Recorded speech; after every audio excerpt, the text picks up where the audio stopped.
A gente está de volta aqui com o Congresso Brasileiro do Agronegócio, edição de número 19, totalmente online, gratuita para vocês e realmente trazendo o tema Lições para o Futuro.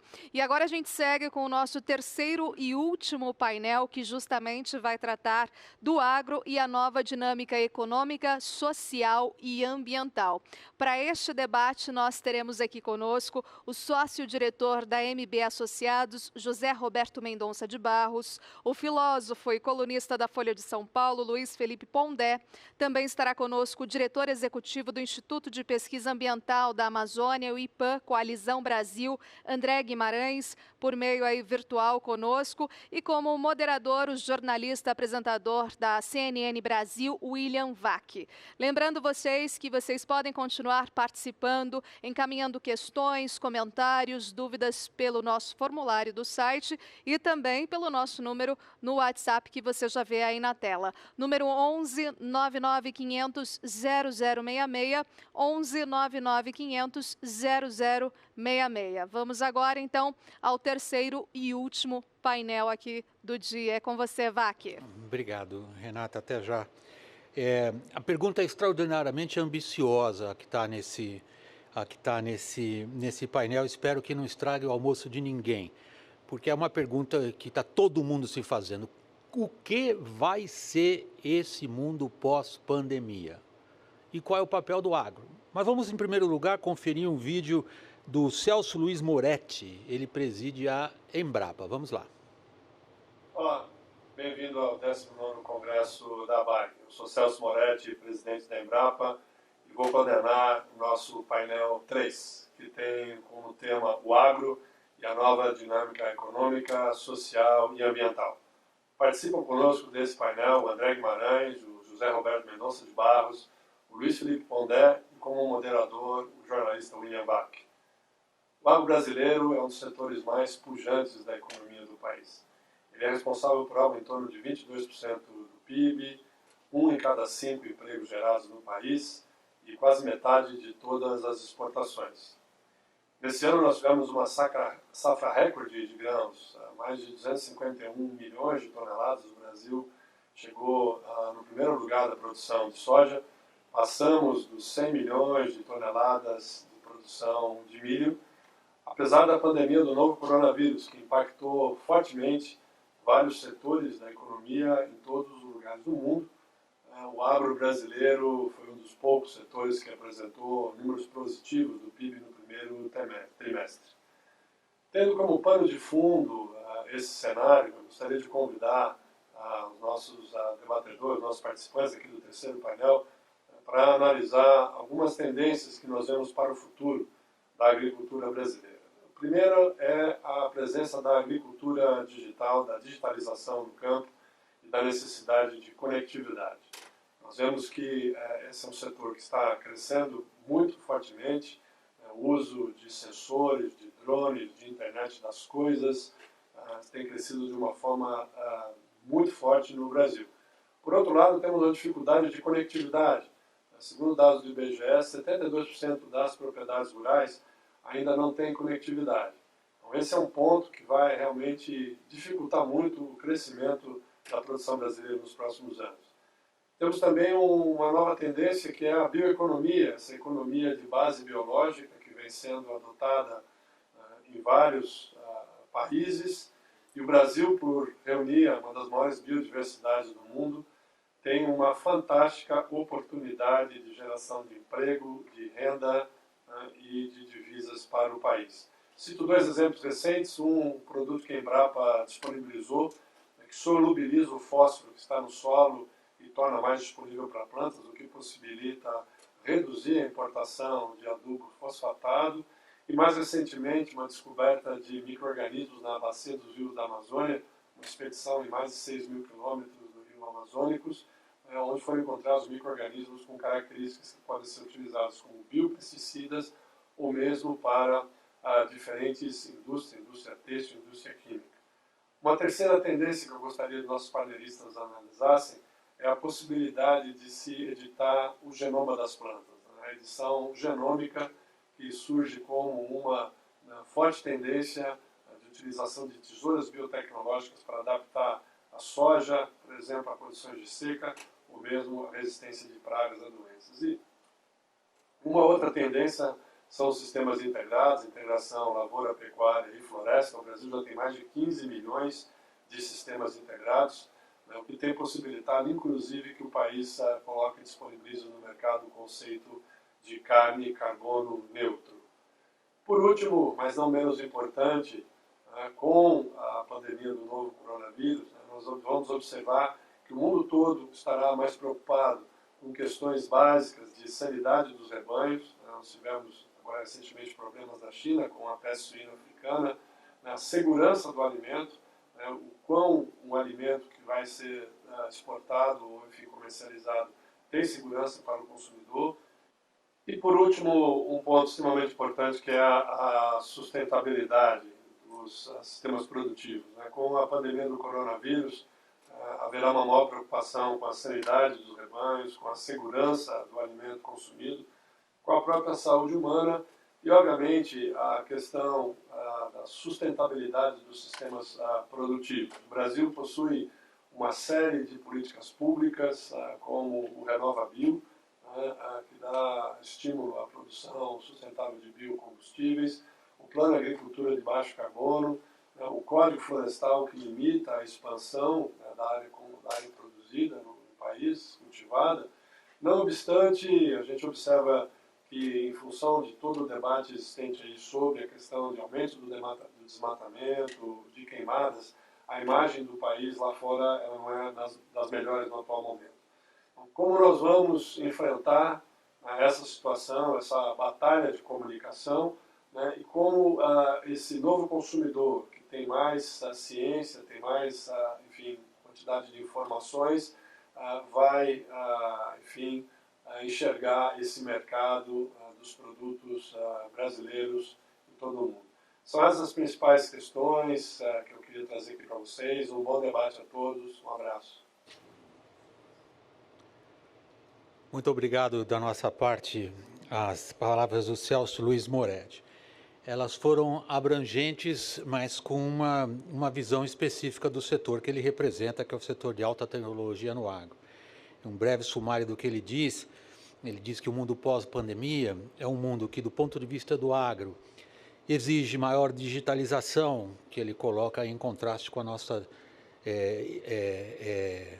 horrível infraestrutura. O segundo e terceiro aspectos deles, na verdade, são um só. É o ênfase no mundo pós-pandemia da bioeconomia e da possibilidade, por exemplo, que ele desenvolve de editar o genoma das plantas, ou seja, tecnologias avançadas de uma próxima fase da humanidade. Outro aspecto que ele ressalta, e aí ele liga com a questão governamental brasileira, é a preocupação com a sanidade, a segurança do alimento, com a sustentabilidade. E aí ele vem para a imagem do Brasil e diz, para contrapor essa imagem que não é boa, ele disse, eu diria que é catastrófica, mas enfim, cada um escolhe aí a denominação como gosta mais. Para contrapor essa imagem que, nas palavras do Moretti, não é das melhores, nós temos programas para mostrar para o mundo, como o RenovaBio ou um marco legal, que é o do Código Florestal. Quando a gente pergunta o mundo pós-pandemia nessas três perspectivas, eu acho a composição dessa mesa extraordinariamente feliz, bem-sucedida. Nós temos um economista com foco no agro, que vai trazer o que é a visão dele desse mundo pós-pandemia do ponto de vista da economia e o seu impacto no agro. Nós temos o André, do Instituto de Pesquisa Ambiental da Amazônia, que tem muito a falar justamente sobre isso que o Moretti acabou de mencionar, o que é essa questão de sustentabilidade e preocupação com segurança. E nós temos o filósofo. Eu acho que foi muito feliz ter alguém que se preocupa com as ideias, com a cabeça das pessoas no mundo pós-pandemia e como que essas três vertentes se fundem em uma coisa só. O que é que as pessoas vão pensar do mundo ao redor delas depois? Mas deixa eu começar pelo economista. Zé Roberto. Bom, muito prazer estar aqui. Eu acho que realmente é fascinante poder combinarmos aqui as nossas percepções, né? Eu acho que a primeira coisa que eu gostaria de dizer é que no mundo pós-pandemia, várias coisas estarão acentuadas. elas não são necessariamente novas, mas estarão sendo acentuadas. São tendências que já eram perceptíveis. Se a gente olhar as pessoas, né, elas vão acentuar tendências nos seus 3 aspectos, como cidadão, como consumidores e como trabalhadores. Como cidadão, as pesquisas mostram que as pessoas estão mais atentas, até pela experiência que acabaram de passar, a uma vida mais simples, a origem das coisas, está mais próximo da natureza e por aí vai. Como consumidores, né, até por ser obrigado, tem muita gente que foi obrigada a aprender a cozinhar, não sabia como é que fazia isso, né? Está mais então ligado à qualidade dos alimentos, à sua origem, aceitar muito mais facilmente o que já vinha vindo, que é a rastreabilidade dos produtos e assim sucessivamente. Além disso, né, e aí entra a questão da digitalização, não só na agricultura, mas também no plano do consumidor, todo mundo comprou por internet em larga escala. O que significa, né, que aprendeu a comparar preços, a não compra mais por impulso, vai mudar a natureza da relação como consumidor, e as empresas de alimentos que não perceberem isso provavelmente vão ter dificuldades. E como trabalhadores, né, a percepção é que o resultado dessa pandemia é que nós vamos ter uma aceleração da digitalização em todas as áreas, que é uma coisa, vai para a automação, todo mundo aprendeu a isso fazendo reunião à distância e outras coisas desse tipo. Mas que traz em si, já nós estamos falando de ideias, um grande desafio.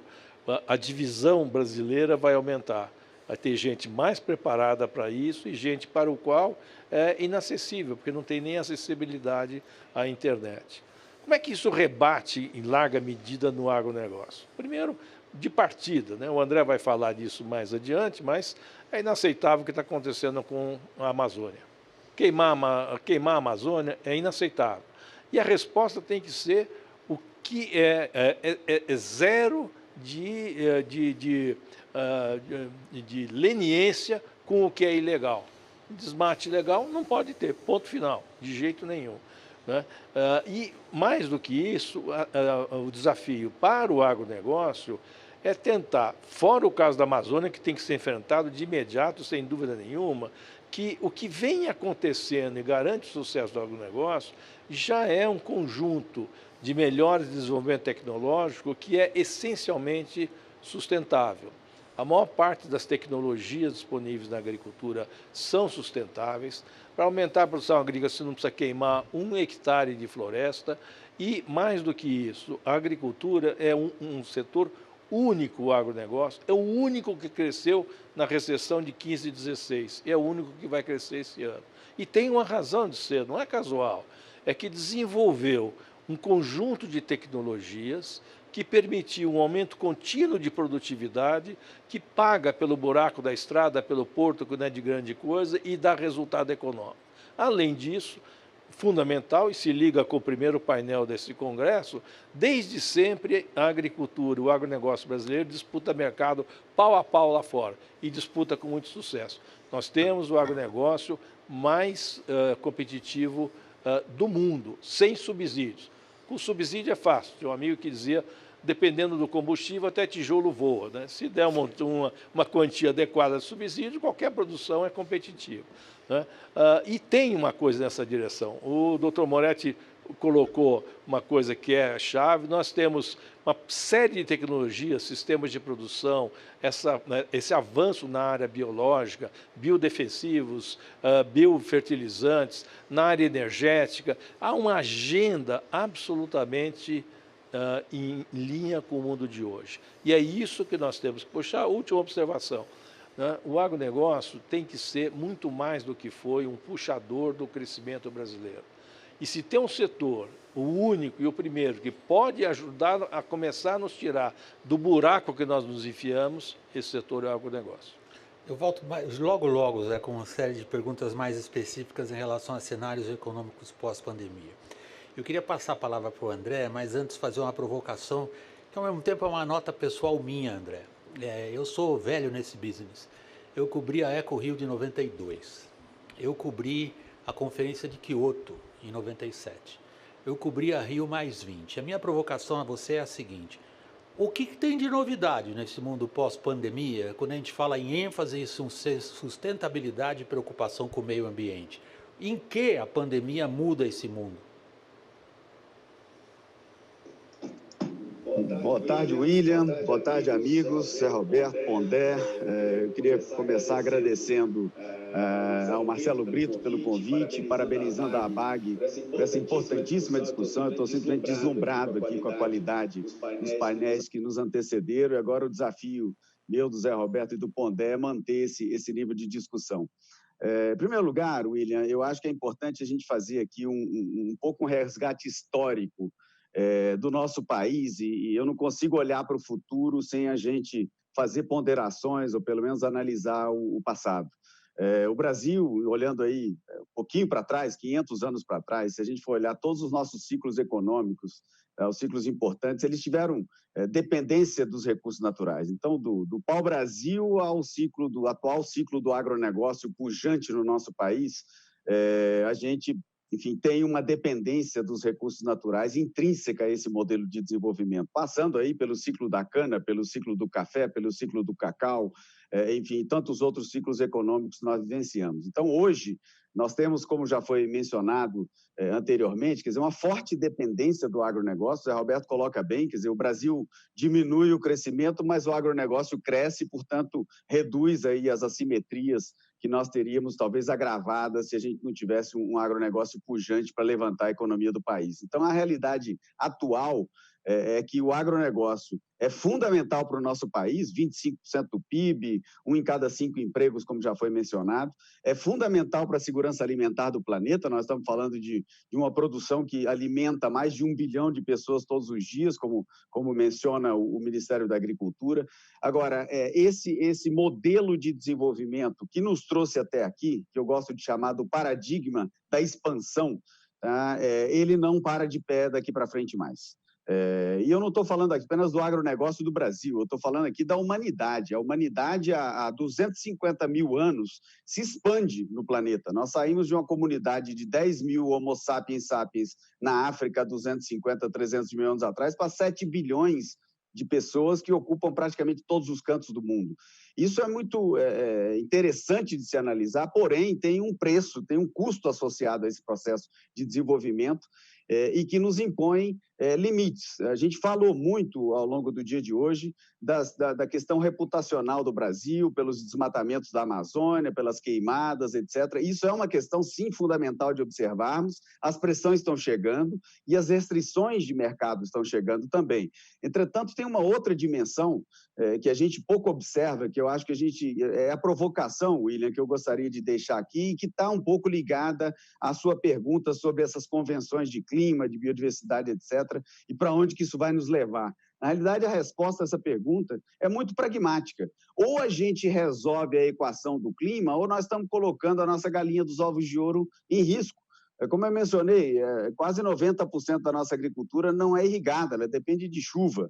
Tá? Essa dependência da chuva, tá, nos torna dependente de um bom manejo das nossas florestas tropicais. A gente não pode esquecer que uma árvore da Amazônia bombeia todos os dias entre 500 e 1.000 litros de água por dia para a atmosfera. Multipliquem isso pelos dezenas, centenas de bilhões de árvores que nós temos na Amazônia, e aí vai dar a dimensão da dependência que nós temos dessa floresta para o futuro da nossa agricultura.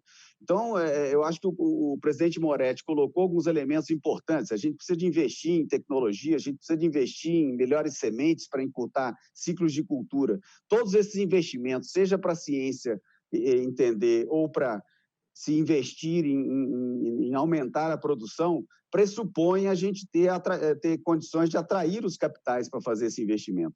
Hoje nós temos que reconstruir nossa reputação, nós temos que mostrar para o mundo que a gente é capaz de fazer, nós temos que mostrar para o mundo que a gente está unido e não polarizado como nós estamos hoje, e nós temos que, principalmente, esse aqui é o chamado final aqui para terminar essa intervenção, William, que eu faço, explicar e entendermos primeiro, para podermos explicar que o meio ambiente não é externalidade para o agronegócio. ele é um aspecto intrínseco ao negócio de produzir agricultura e pecuária no Brasil e que precisa de ser visto dessa forma para que a gente vá para o mundo atrair os capitais que a gente precisa para fazer esse sonho de continuarmos crescendo, ser realizado. Sem a Amazônia em pé, a gente não tem reputação, não tem atratividade de capitais e pode ter pouca chuva para fazer o agronegócio crescer no futuro. Temos que ter muito cuidado com isso. Obrigado, André. Pondé, no fundo a provocação que eu estou fazendo a vocês três é a mesma. Significa dizer às pessoas, ao público que nos acompanha, o seguinte: nós temos um mundo com os mesmos problemas, temas, ideias que a gente vinha vindo, plus uma crise de saúde pública, ou nós temos, via a crise de saúde pública, via a pandemia, uma alteração de algum dos fatores fundamentais. É a pergunta a qual o Zé Roberto vai se dedicar depois, quando ele for falar do cenário econômico. Em que medida a pandemia alterou isso e como para o agronegócio. Para o André, eu vou voltar com essa questão também. Por isso que eu comecei provocando ele a partir das minhas reminiscências pessoais. Sustentabilidade, mudança climática, preocupação de consumidores com a sanidade dos produtos que vêm do setor do agro, isso não tem nada de novo. Em que medida que a pandemia tornou isso difícil? Agora vem o campo das ideias, Pondé. Em que medida essa pandemia muda a maneira como a gente vê o planeta? Para usar essa expressão que o André acabou de usar, Pondé, nós evoluímos de um grupo de coletores que foram para a agricultura e ocuparam o planeta inteiro, e está implícito na frase dele que o estamos destruindo. Isto a pandemia acentuou ou, ao contrário, jogou um pouco para trás, in the back of our minds? Pondé. Bom dia, boa tarde. É um prazer estar aqui com os colegas do painel, com o William. Eu agradeço o convite da ABAG. Olhe, eu diria o seguinte: eu acho que daqui 5 anos ninguém vai lembrar dessa pandemia. Assim como há 6 meses atrás, ninguém lembrava da gripe espanhola. Era uma preocupação só de pessoas especializadas no assunto. E eu digo isso, minha intervenção aqui como intelectual público, filósofo, acho que a função do intelectual público no mundo corporativo é levar uma reflexão, como dizia o William, a partir das ideias, porque a gente fica mergulhado em ideias, lê, escreve, dá aula. E o próprio fato de ter um intelectual público numa discussão como essa já significa que, de alguma forma, o Brasil se abriu para algo que não só o interesse extremamente técnico ou concentrado simplesmente em resultados, né? Mas eu estou olhando essa questão toda da pandemia a partir de uma referência em história que a gente chama de história de longa duração.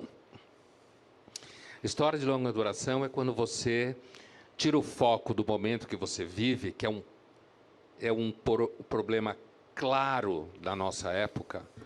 A gente acha que a nossa geração senta na primeira fila da história do mundo, e eu recomendaria a todos que se preocupam com pandemia e mundo pós-pandemia que lessem artigos de época da gripe espanhola, que eu estou usando como recurso didático de comparação, para não achar que nós vamos desaguar no mundo completamente novo depois da pandemia. Eu tendo, na provocação que fazia o William, eu tendo a achar que o mundo, apesar que você tem certas modificações no varejo, parte dessas modificações, elas já vinham em processo, né? A própria digitalização do mundo, né? Ela já vinha em processo. A pandemia, claro que radicalizou isso de um ponto de vista de certos grupos. Se a gente pensa em educação, que é uma área que eu conheço bem, a educação à distância tem atingido aí por volta de 35% das crianças brasileiras. O resto é fetiche, o resto é empolgação. Eu acho que essa palavra é muito importante, né? Que isso começou a aparecer nas 2 últimas semanas no Brasil. O colega Demetrio Maioli usou ela na sua coluna na Folha sábado. Acho muito importante. Há uma certa empolgação com a pandemia. Como se a pandemia fosse, a partir de amanhã, as pessoas fossem acordar mais conscientes das coisas. Amanhã quer dizer um pós-pandemia, grosso modo, em que o mundo vai ser completamente diferente, os valores serão outros. Eu, como estou falando aqui do ponto de vista de um olhar, como se chama em filosofia da história, de longa duração, que é quando você tenta enxergar um processo. Então, por exemplo, desse ponto de vista, nós estamos mais ou menos na mesma época desde a Revolução Industrial. Se eu olhar do ponto de vista da hegemonia da agricultura, a gente está pensando nos últimos 3.000 anos. Olhar de longa duração é uma coisa que é o oposto da empolgação com a pandemia. A empolgação com a pandemia é achar que o mundo será diferente depois dela. Eu acho que é possível que a gente tenha hábitos que se modifiquem, como essa radicalização. A diferença, e as pessoas mais jovens que trabalham com digitalização mais fácil provavelmente terão mais espaço nesse universo, assim como o dano que tem sido causado à maior parte dos jovens do Brasil que não tem acesso à internet decente. Isso também será um dano causado a quem não tem internet decente. Então, uma pandemia como essa tende provavelmente a concentrar renda, né? No sentido de que aqueles que têm poder e mecanismos de uso digital remoto tendem a concentrar e produzir mais, e aqueles que têm menos tendem a produzir menos e, portanto, a ter uma precarização maior ainda. Então, não é que não haja... não aconteçam desdobramentos, mas eu acho que esses desdobramentos são mais no varejo, que não significa que não seja importante. Para quem estuda, por exemplo, a história da produção de escova de dente, os produtores de escova de dente ganharam muito dinheiro depois da gripe espanhola. Por quê? Porque começou a se escovar mais dente, lavar mais a mão, tomar mais banho, lavar mais roupa. Então, as empresas que trabalham com higiene, assim como estão crescendo muito nessa pandemia, ganhando muito dinheiro, também ganharam muito dinheiro a partir da gripe espanhola. Mas isso é o que eu estou chamando de transformações no varejo, né? No atacado, ou seja, do ponto de vista de uma longa duração, a humanidade tende a seguir o curso que ela sempre seguiu, ou seja, ela esquece. Ela naturaliza certos processos. Sei lá, vou dar um exemplo assim, um clichê didático. Talvez daqui 2 anos ainda se meça a temperatura em certos ambientes. Eu acho que não. Depois da vacina, acho que não. Mas é possível que nem se lembre que isso teve a ver com a pandemia, né? Porque a esmagadora maioria da população não tem a mínima ideia de que durante a pandemia da gripe espanhola se discutia lockdown, certo? Cabe em cidade grande, não cabe, só cabe em comunidades pequenas. Discutia o impacto da pandemia na economia, certo? Na indústria, na circulação de pessoas do mundo, isso em 18, 19 e 20. Né? Se discutia uso de máscaras, certo? Se discutia fecha teatro, não fecha teatro, fecha casa de alimentação ou restaurante ou não, se proíbe as pessoas de circular na rua ou não. Então, o olhar de longa distância sobre a história é um olhar que, normalmente, ele não é um olhar que vai muito ao encontro da necessidade de respostas muito pragmáticas que, normalmente, tendem a ter um olhar mais próximo. Mas o olhar de longa duração é justamente o que está por trás do debate, por exemplo, do meio ambiente. É um olhar de longa duração, né? Dos impactos de longa duração. A gente é muito ruim nisso. E a empolgação com a pandemia aparece, por exemplo, em projeções absurdas de mortes que depois se desmancham, certo? Aparece, por exemplo, numa empolgação de um debate ao redor de remédios, como se fosse o Fla-Flu, né? Por quê? Porque a pandemia empolga alguns setores, empolgam algumas áreas da produção, empolgam um certo universo que circula com o conteúdo. Então, eu acho que a gente devia tomar cuidado com o risco da empolgação e daí tirar a conclusão que o mundo vai ser muito diferente. Eu acho que o consumidor, ele já vem crescendo, principalmente de classe média alta para cima, a ser um consumidor mais exigente, mais preocupado. Você tem muita capilarização de informação que já vem acontecendo. Nessa pandemia, ela atrapalha mais do que ajuda, quase o tempo inteiro. Essa dispersão de conteúdo, uma hora se fala uma coisa, outra hora se fala outra coisa. Um mundo ruidoso, que já vinha antes, está mais ruidoso agora na pandemia. E para fechar minha observação inicial, que eu queria que ficasse claro, então, que esse olhar de longa duração, um olhar um pouco cético, de achar que daqui 4, 5 anos ninguém mais vai lembrar dessa pandemia, o que não significa que os negócios não estarão mais digitalizados, por exemplo. Né? Uma coisa não exclui a outra, mas toda essa coisa de achar que o mundo é novo, eu acho que isso é marketing barato, na verdade, que é o marketing que sempre atrapalha. Agora, só uma palavrinha com relação à questão de edição de genes. que é um tema De que me plantas. é caro, né? Então, gene de plantas, né? Eu, na verdade, quero fazer analogia. Eu acho que o debate ao redor de edição de genes de plantas poderá produzir mais dificuldade do que o debate ao redor da edição de gene de pessoas, né? Esse é um debate que também avança, todo o projeto CRISPR, que discute justamente a edição de genes, porque, na verdade, a edição de pessoas envolve menos dinheiro do que a edição de genes em agricultura.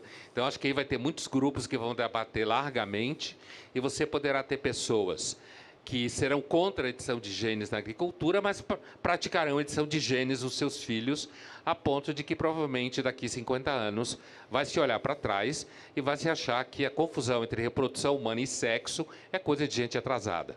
Quer dizer, eu acabei de fazer um exercício de longa duração para frente. Obrigado. Obrigado, Pondé. Eu vou deixar essa última parte, porque isso é um outro seminário.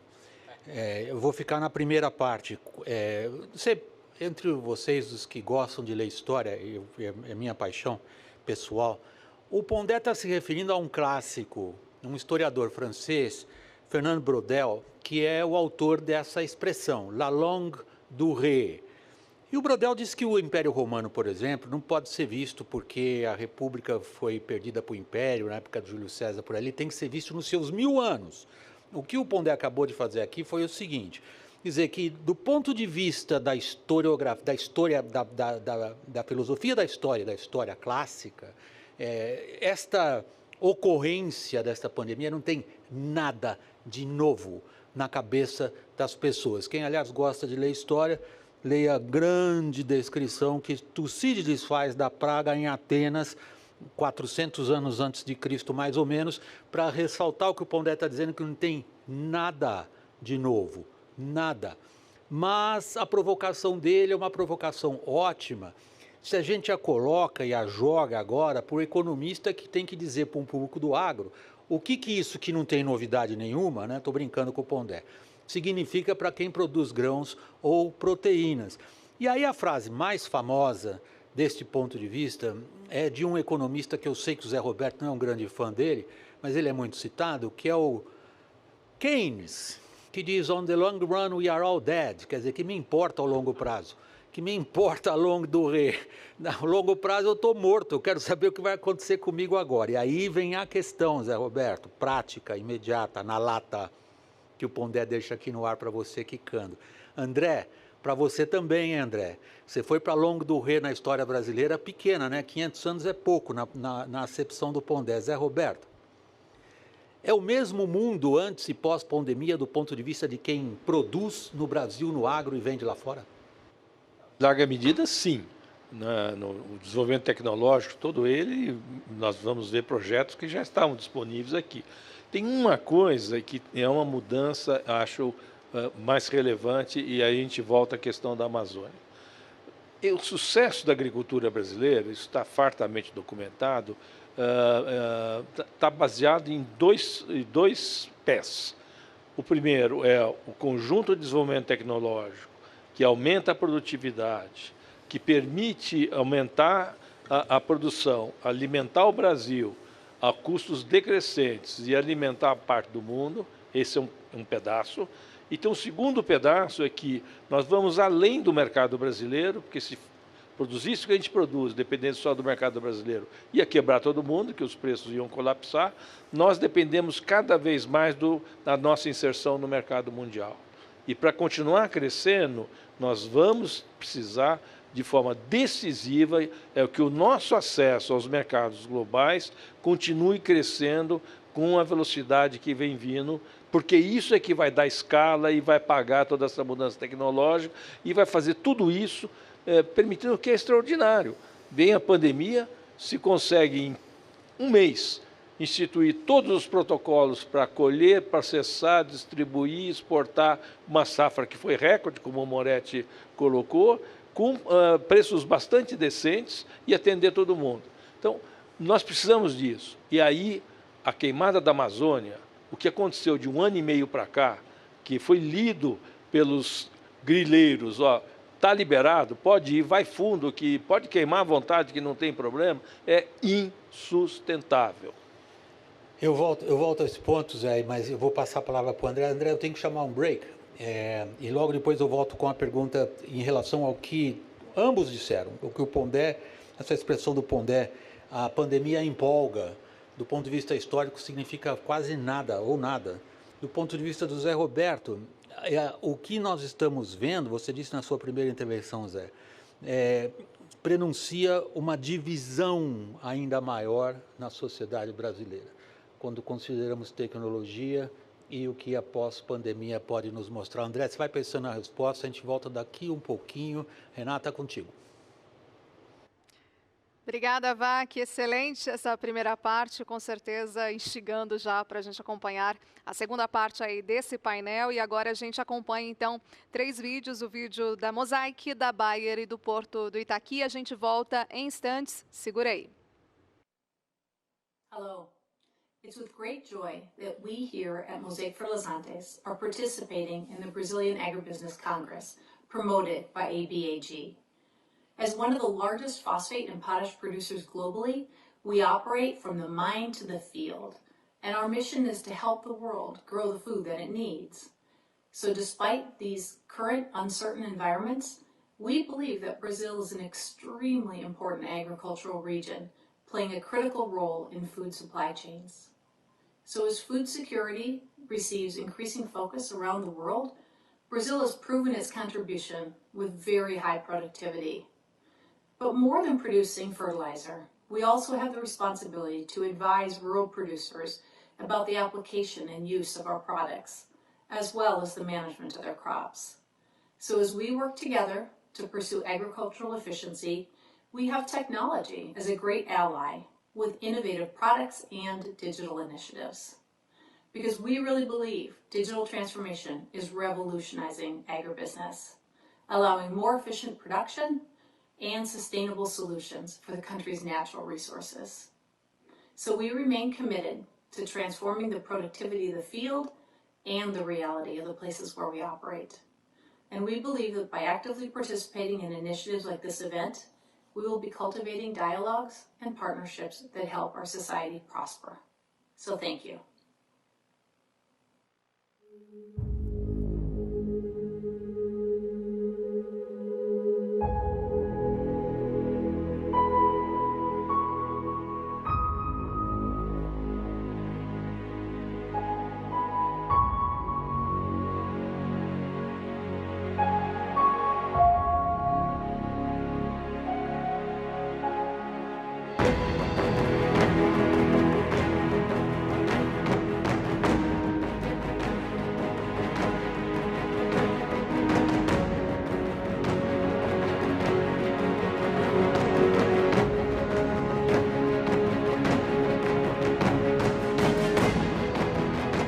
Na Bayer, acreditamos na ciência para uma vida melhor.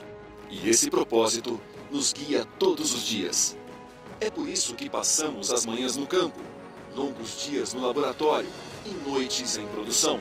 Tudo com foco em inovar para atender às necessidades de nossos clientes. E por isso que nunca paramos de perguntar. E se pudéssemos combater as doenças cardíacas para manter mais corações batendo? E se pudéssemos cultivar em qualquer lugar e a qualquer hora, mesmo durante a seca? E se mais pessoas pudessem cuidar de sua própria saúde, todos os dias, prevenindo e tratando doenças? E se pudermos fazer o bem para o planeta, melhorando a vida das pessoas que mais contribuem para isso? E se trabalharmos juntos, guiados pela proposta de uma visão para um mundo melhor? Para transformar possibilidades em futuro.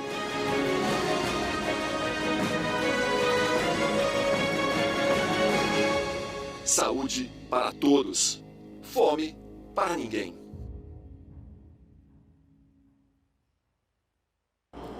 O Porto Itaqui tem apresentado nos últimos anos um forte crescimento em sua movimentação de carga. A grande parte desse movimento se dá em função do agronegócio. Hoje somos um porto reconhecidamente de impacto regional, atendendo não só a movimentação de carga do estado do Maranhão, onde nós estamos localizados, mas também de toda a região, Mato Piba, Arco Norte que é o grande celeiro, é a grande fronteira agrícola hoje no Brasil. Nós temos investimentos sendo executados nesse momento que irão dar segurança e garantia aos produtores de um atendimento eficiente para exportação de suas cargas. Estamos aí duplicando nosso terminal de grãos, vamos sair de 7 milhões de toneladas por ano para cerca de 14 milhões de toneladas por ano, que somado também ao terminal da Veri, nós teremos aí cerca de 19 milhões de capacidade de embarque de grãos a partir de agosto desse ano. O fertilizante também é uma carga de fundamental importância para nós. Temos também percebido aumento contínuo dessa carga. Previsão de inauguração para outubro do novo terminal de fertilizantes aqui do Polo Itaqui, o terminal mais moderno da América Latina, totalmente automatizado, que irá certamente dar mais competitividade a toda a região e principalmente diminuir os custos para o produtor que está lá na ponta fazendo seu trabalho no dia a dia. Então, o nosso trabalho aqui no Polo Itaqui é garantir um embarque seguro, com eficiência, com segurança e dando a competitividade ao agronegócio brasileiro que ele precisa para levar nosso país adiante. O Porto do Itaqui tem algumas características que nos faz um porto natural para o agronegócio. Nós temos a proximidade com os principais mercados mundiais, nós temos um porto profundo, que permite a atracação de grandes navios, e também a nossa conexão ferroviária. Hoje, mais de 60% das nossas cargas são movimentadas através de trem,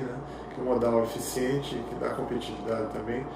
Então, nós colocamos tudo isso à disposição do agronegócio brasileiro para que ele possa crescer com segurança, com confiança, que a cadeia logística do Porto Itaqui irá dar garantia para que o produtor continue investindo e fazendo o seu trabalho para o Brasil.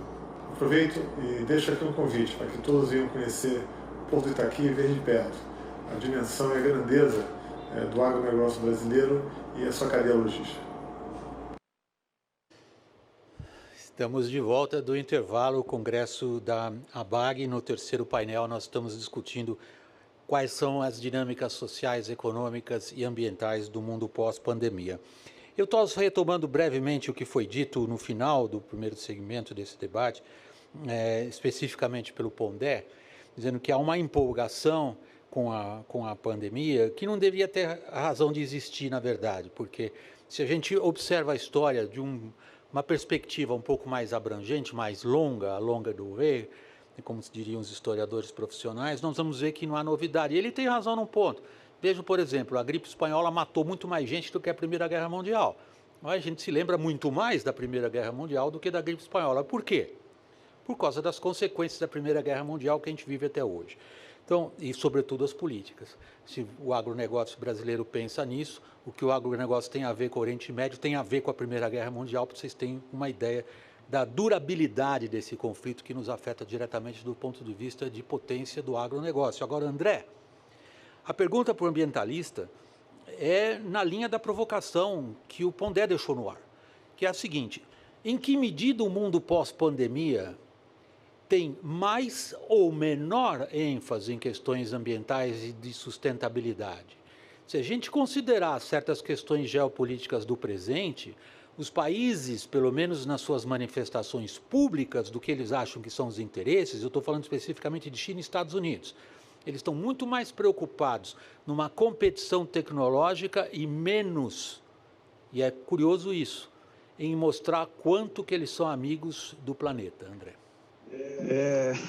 Eu acho que a gente precisaria talvez de outro congresso inteiro, viu, William, para a gente poder discutir essa temática, mas eu quero concordar com o Pondé, mas trazer talvez um elemento que eu acho que talvez até uma externalidade dessa pandemia para a sociedade, que a gente voltou a discutir ciência. Tá? A ciência para produzir a vacina, a ciência para produzir a solução da pandemia, a ciência para nos ajudar a entender os dados da pandemia e as projeções de para onde nós vamos. Então, qualquer um que liga o jornal hoje em dia vai ouvir essa palavra ciência, dados da ciência, pessoas relacionadas à ciência comentando informações. Então, acho que tem uma externalidade interessante da pandemia, que é a sociedade começar a observar com mais atenção à ciência como sendo um elemento norteador das decisões, inclusive individuais das pessoas, mas também de governos e de empresas, trazendo essa percepção mais acurada da importância da ciência como um todo por parte da sociedade para o nosso meio aqui, para o nosso meio natural, para o nosso meio agropecuário, para o nosso ambiente de trabalho do agronegócio, tá? A essa mesma ciência que está buscando a solução para a vacina da Covid-19, essa mesma ciência está também tentando entender as implicações das mudanças climáticas globais numa dimensão local. A gente fala muito do aumento de 2 graus de temperatura, da necessidade de redução de teores de carbono como um todo na atmosfera, mas pouco ainda se fala das implicações disso localmente. A ciência brasileira já começou a indicar alterações locais de regime de chuva, encurtando o ciclo de chuva, por exemplo, em algumas regiões do sul da Amazônia e do norte do Cerrado em uma semana. Isso significa que a gente pode estar colocando a nossa safrinha em risco. E para aqueles que conhecem, a safrinha do Brasil é uma das grandes vantagens comparativas que a gente tem, porque a gente consegue produzir 2 vezes no mesmo ano, e algumas vezes até 3 vezes no mesmo ano. Se a gente começar a desmatar demais, isso diminui a chuva, encurta o ciclo, prejudica a safrinha, coloca a nossa economia em risco. Essa parte ainda precisa ser melhor entendida. Por um lado, nós precisamos de mais ciência, William, para poder entender essa dimensão da implicação climática localmente na nossa agricultura, e olhando do outro lado da moeda, nós também precisamos dessa ciência para entender o valor intrínseco que essa chuva que a Amazônia gera para o Cerrado, que valor que ele gera no produto brasileiro e como que o mundo poderá eventualmente remunerar esse serviço ambiental que está embutido nos produtos brasileiros. Em últimas palavras, é um pouco esperança que eu estou colocando aqui, Pondé, mas eu tenho a esperança de que a ciência possa ser um elemento melhor utilizado para a gente entender os fenômenos naturais relativos à nossa produção agrícola, por um lado, e que a ciência seja também um elemento de união de forças, união do agro com o ambientalismo, com a ciência brasileira, com os governos, para que a gente vá junto precificar esse serviço ambiental que o Brasil gera e oferece para o planeta ainda gratuitamente e valorar e eventualmente ser remunerado por esse serviço ambiental. Eu sonho com um dia em que um produtor agrícola, um produtor agropecuário brasileiro vai olhar o seu campo e vai olhar a sua reserva legal e seus ativos naturais, ambos com o olhar de que aqueles são ativos para a produção dele. O meio ambiente é um ativo para a produção agropecuária, não é um passivo, muito menos um custo, é um investimento conservar a Amazônia. E a gente precisa de colocar a ciência para nos ajudar a entender mais esses fenômenos, para que a gente reduza os riscos de problemas no futuro. O que o André falou tem uma violência política atual para o Brasil imensa, porque se a gente considera o debate da pandemia no Brasil, a palavra mais pronunciada foi a ciência, talvez a menos respeitada. Agora, no enunciado da pergunta dele, ele é um autêntico iluminista, está embutida a ideia de que a ciência traz progresso. Você mesmo, na sua primeira intervenção, assinalou que no ambiente hoje das redes sociais, nunca foi tão difícil discutir realmente o que importa.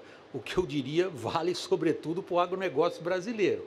Há poucos ambientes digamos, de segmentos de uma economia como o agronegócio no Brasil, com uma importância tão grande por um lado e uma discussão tão pouco baseada em números e ciência por outro. Mas a provocação do André vale, Pondé.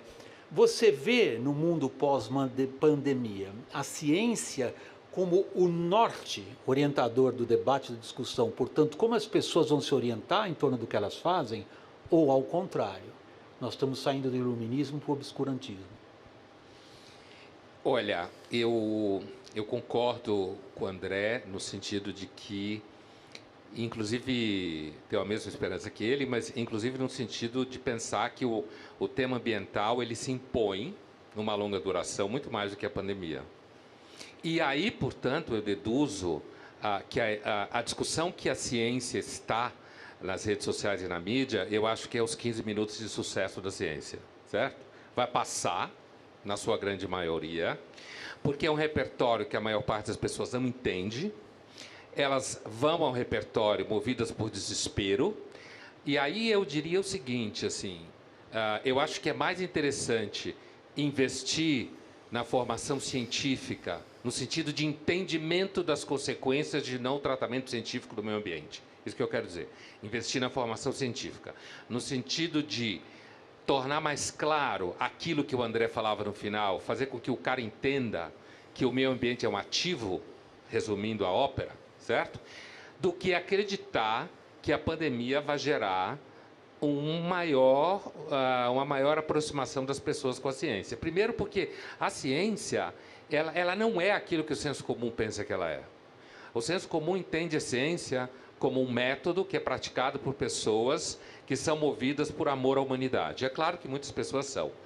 Mas a ciência é um método. Isso é o que a gente chama em teoria da ciência de núcleo racional da ciência. Ela é um método baseado em conjectura, refutação e experimentação. Mas a ciência, ela é um monte de outras coisas. Esse processo é protocolar, é lento, é contencioso, é controverso. E a gente poderia dizer assim, basicamente o seguinte: não se sabe quase absolutamente nada sobre essa pandemia. Nada. Assim como não se sabia da espanhola, no começo se pensava uma coisa. A prova é que a gente passou a discutir máscara como se nunca tivesse sido discutida antes. Por isso que eu comecei falando da teoria que o Vac muito bem localizou na historiografia do Brodel, que é a longa de Urey, né? Quer dizer, porque é provável, assim, é provável que daqui a alguns anos, como eu disse, quer dizer, as pessoas voltem, vai ter terraplanista do mesmo jeito, vai ter antivacinista, que normalmente a gente rica, que é antivacinista. Por quê? Porque a ciência não é o que o senso comum pensa que ela é. Ela não é aquilo que você olha no filme e nas propagandas, não. Ela tem investimento, ela tem interesse dentro dela. A pesquisa em vírus é atrasada porque não dá retorno. Tem competição, tem vaidade, tem disputas internas entre universos acadêmicos. A própria palavra empolgação, que eu tomei emprestado do Demétrio, né, como citação da coluna de sábado, ele, na realidade, estava citando um matemático recente aqui no Brasil que fez uma previsão estrondosa sobre a morte de crianças, né? E que logo depois ele reconheceu que havia se enganado e usou a expressão "eu acho que fiquei empolgado". Daí que vem a metáfora da empolgação. Quer dizer, há agora uma empolgação com a ciência, mas a ciência tem pressões exteriores, como a gente fala, o núcleo racional, que está do lado de fora do método e da pesquisa, que vem de todo tipo de ambiente, como eu falava, financeiro, institucional, político, contradições internas, briga por grupos. Tem semanas que se fala que tal remédio funciona, na semana seguinte se fala que não funciona. Isso não é um problema só da cloroquina. Essas contradições internas ao mundo médico existem há muito tempo.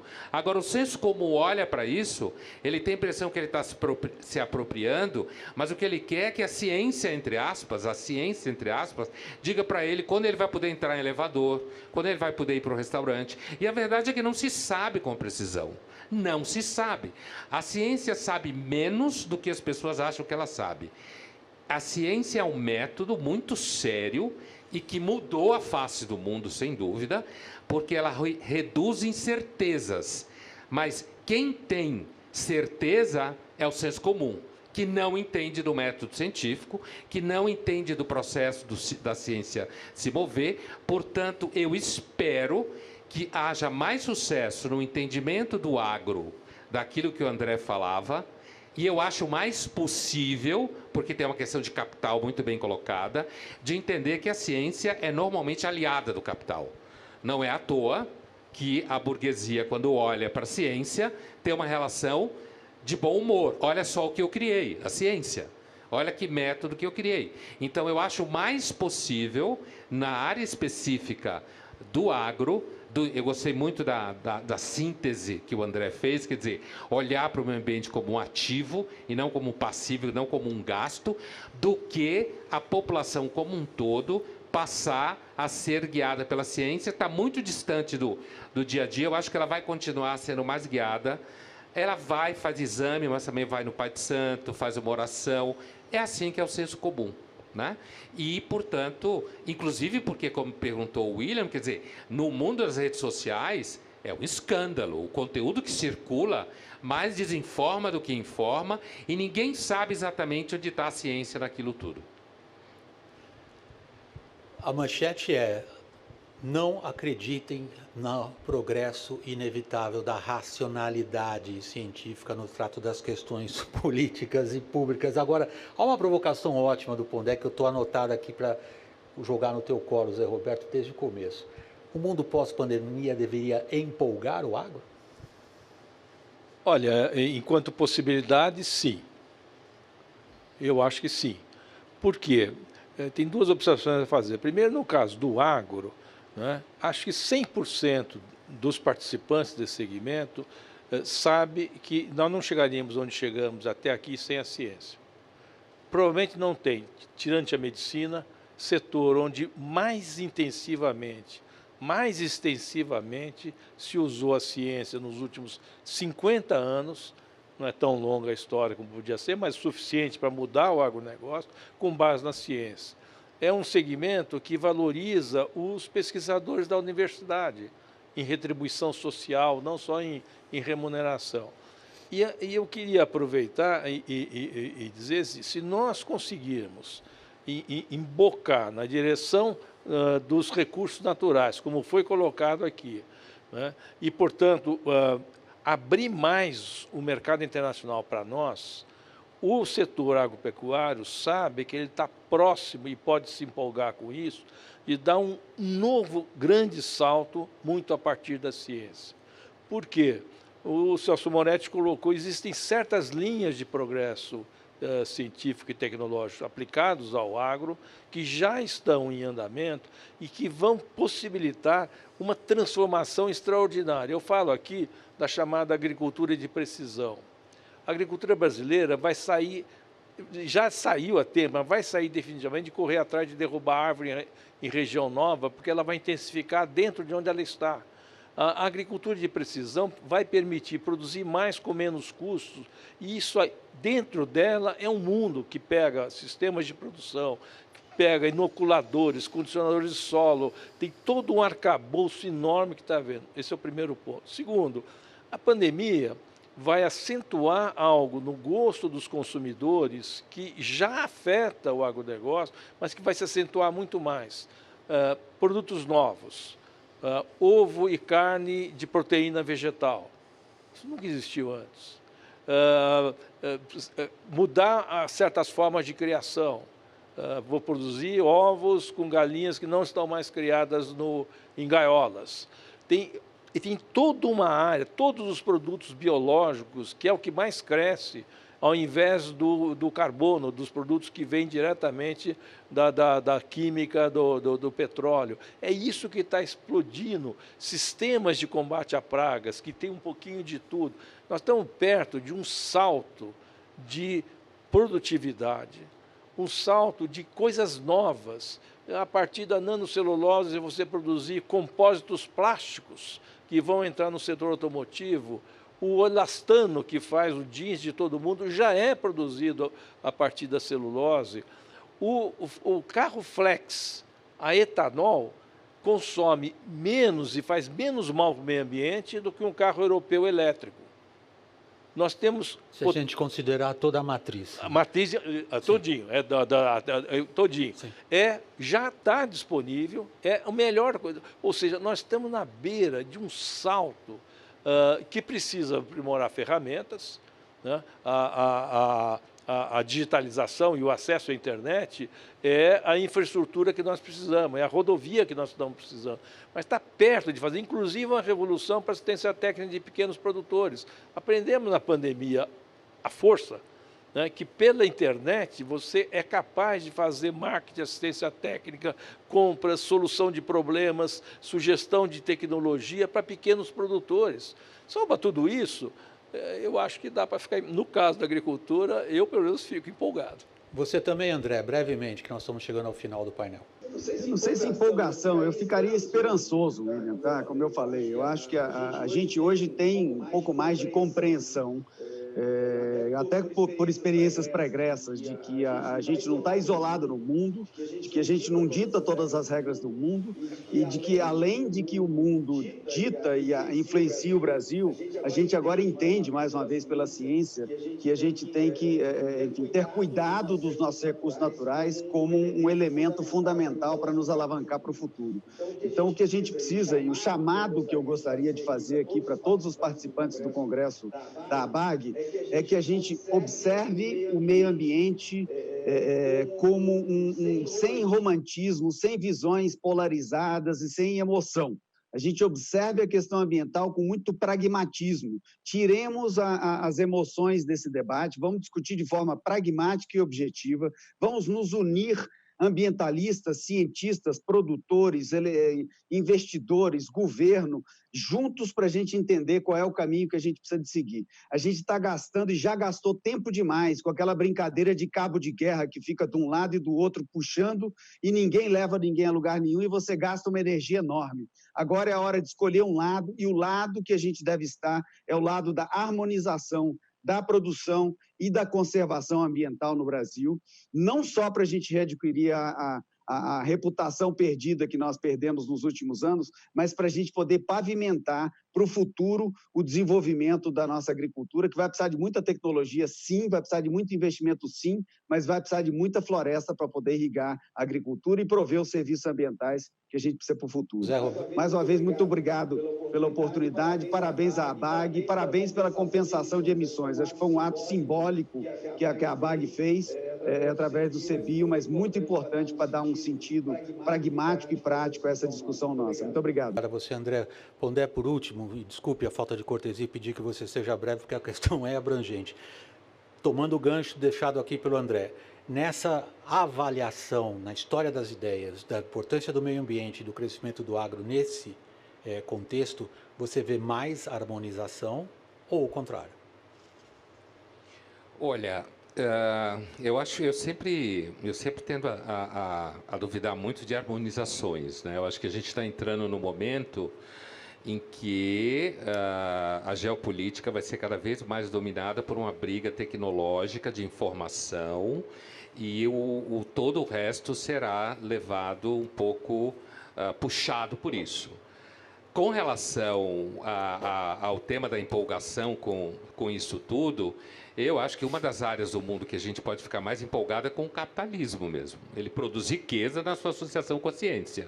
Então, a tecnologia tende a avançar mesmo. Então, eu penso em medicina com precisão. Eu tenho certeza que dentro de algum tempo a gente vai produzir bebês extremamente caros no começo, depois mais baratos, cada vez mais únicos e extremamente precisos, como se usa em medicina. Medicina de precisão, que é justamente essa medicina em que há uma separação entre reprodução e ato sexual. Agora, eu não acho que a gente está no momento do mundo que aparenta haver harmonia no futuro. Eu creio que a gente está no momento do mundo em que talvez a gente caminhe para algumas tensões, inclusive por conta dos Estados Unidos e a China, e a briga feroz ao redor das tecnologias de informação que tendem a dominar tudo porque dominam as narrativas. Então, acho que não há uma tendência à harmonia, não. Pondé, muito obrigado, Zé Roberto, muito obrigado ao André, obrigado à ABAG. Achei interessantíssimo, realmente, dar 3 grandes programas de televisão. Quem sabe a gente faz. Fica aqui a intenção, se não a promessa. Renata, contigo. Muito obrigada, William Vac. Obrigada a todos os painelistas e, com certeza, muitas reflexões importantes para esse dia mais do que especial, essa 19ª edição do nosso Congresso Brasileiro do Agronegócio.